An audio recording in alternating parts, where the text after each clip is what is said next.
Hello and welcome back to the watercolor workshop. Today I'm going to be painting this little hedgehog.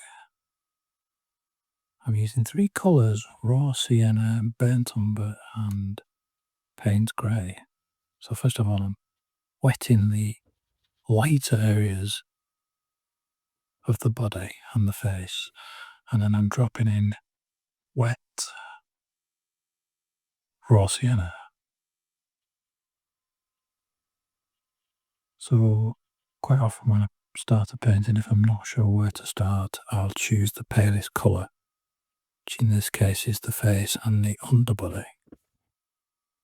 So next I'm dropping in some of the burnt umber into the snout area,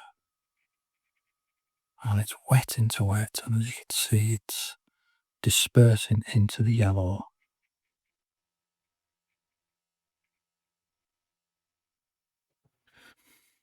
A little bit there on top of his head. I'm just trying to soften that edge in preparation for a later stage.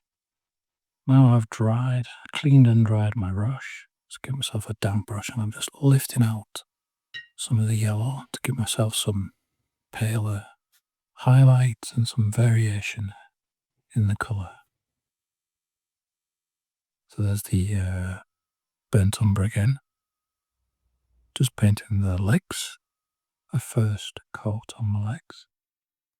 And I'm painting it now because I want the wet of the raw umber to meet the wet of the sienna. So I get these little transitions. Just let the paint blend into each other.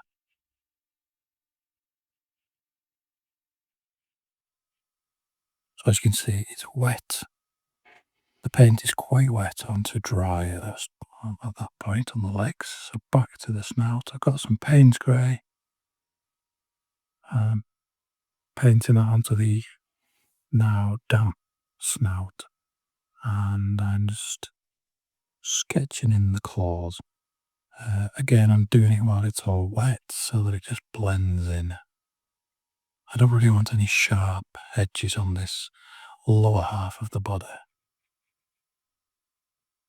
And there's the ear in burnt umber. Next, I let all that area dry, and then I'm wetting the top half of the animal where the spines will be. Now I don't want to paint every single spine. It's not an illustration or a sketch, it's a painting. So I want to suggest spines by trying to add some texture that looks like little spikes. So first in with the burnt umber, quite wet onto the very wet surface. As you can see, it swirls around. I did notice that this paint is quite granulating, which is helping to give me some nice texture.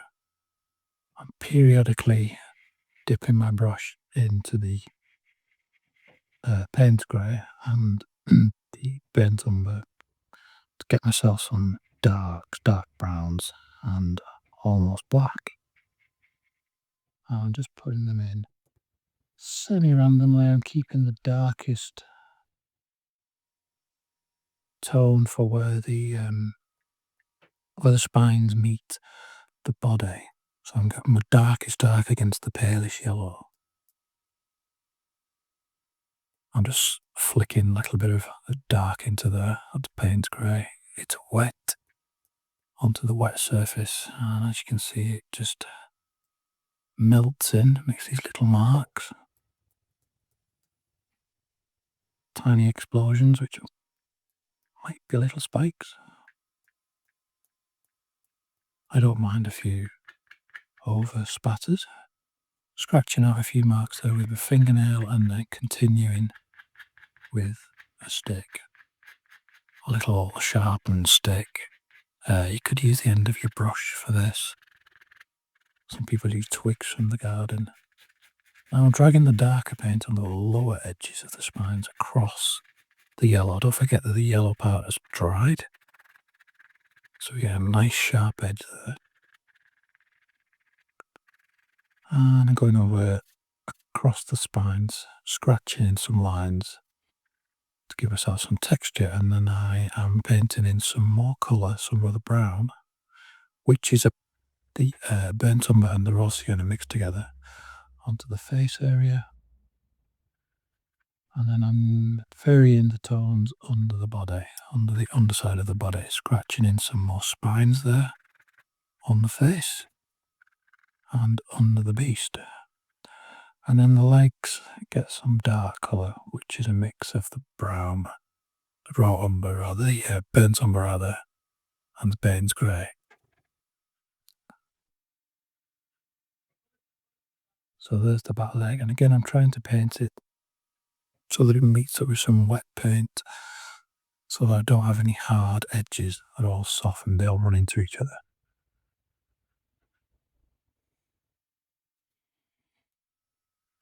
And here's the leg furthest away, which will be the darkest, so it gets a pure Payne's grey.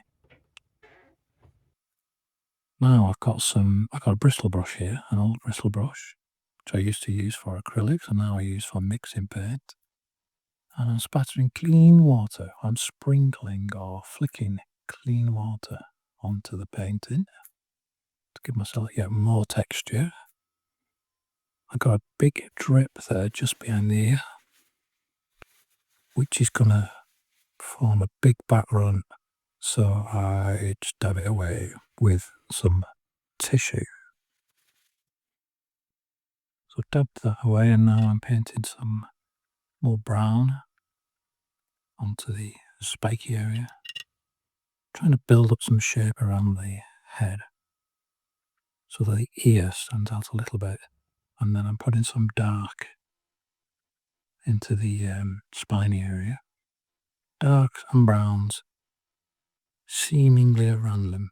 I'm trying to be fairly spontaneous, hence flicking it on, spattering it, painting it as randomly as I can. Now here, I'm not being random, I'm being careful.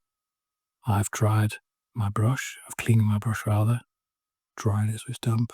I'm just running along the edge of the ear so that I don't lose that shape. And I also decided to lift up a few areas on the face where I thought it had gone a bit too dark. I'll swap to the rigger brush and very carefully I am painting the eye. I'm trying to leave two little catch highlights in the eye by painting around them. I didn't draw them on. It's basically two little ovals or bean shapes. So that's the burnt umber, and then this is the Payne's grey. I'm carefully going around the circle that I just painted on. As you can see, I'm having to be extremely careful here.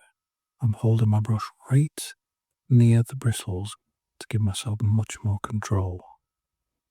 Now I'm softening off that black area with some damp, with some water. So I don't need to be as careful here. It's not as small an area, so I'm holding the brush further back.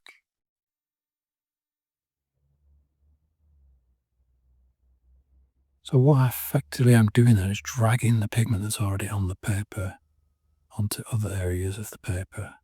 And I've got some fresh paint there. And I'm reinforcing it. Trying to put on some random marks here, some textures and marks. I want the eye to look like it's in a kind of a socket rather than just floating on top of the face. And I'm reinforcing some of the dark on the nose area. So this is a wet part of the painting, and my paint is fairly fresh from the tube. So it's not wet onto wet, it's kind of workable damp onto damp area. So it goes on wet, but it doesn't spread around. It pretty much stays where you want it to. Next I'm trying to paint some spine-like shapes around the top of the head and back to the snout. I'm just using the rigger to scratch out with a clean damp brush the edge of the nose.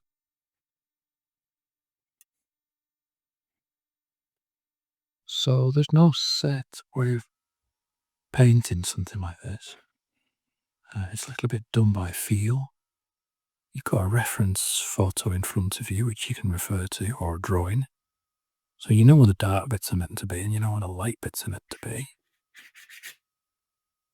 And you just hop from one to the other, depending on which areas of the painting have dried and which are still wet. So I let all that dry and then I re-wet for a third time the spine area. I've got some brown there, which is a mix of the yellow and the umber, to make a nice mid-brown. And then I'm dropping on some of the yellow. Again, I'm trying to get some texture on this area, which, despite all the dark colours that we put in previously, has dried quite light. I'm going in again, dotting on, splashing on, flicking on, etc. Anything to get some texture.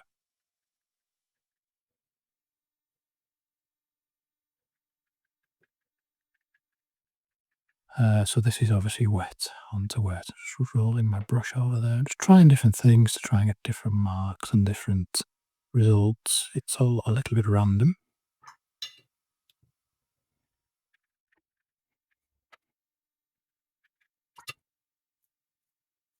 Now I'm flicking in some Payne's Grey. Again, I'm using the bristle brush. I have practiced this quite a lot. This is quite wet paint, so it's going to fly off in different directions. So my best tip here is keep your brush as close as you can to the paper. I've still managed to spatter the top of the painting a little bit, which I don't mind, but if that kind of thing bothers you, then you'd have to cover that up with some scrap paper so that you don't get it on your clean area. Now I'm reinforcing the shape of the ear by painting on some of that Payne's Grey. I'm just dragging it off from the spine area. Just smoothing out that edge so that it doesn't look too hard. And this is a little glaze, a very thin layer of the Payne's Grey over the eye to make it dark. Being careful not to obscure the white area that I left in before. So some of the areas dried with a bit of an edge. Get a damp brush, rub it over them, and you can remove those edges. Now there you can see me with the rigger just testing some dry brushing, some dry brush texture rather, and just dry brushing some more texture onto the face area, the snout and the head.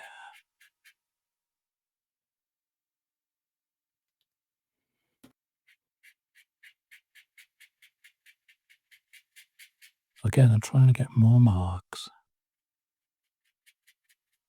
to represent little bristles and hairs on the hedgehog's face, because it is actually spiky pretty much all over, apart from the belly and the feet and the legs.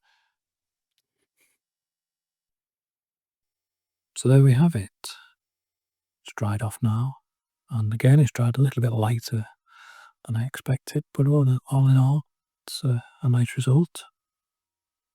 Got a good practice session, I think. Quite pleased with that. Some decent texture. Definitely looks like it's got some spine. Thank you for watching. Hope you found that useful, and you'll join me next time for another watercolour workshop.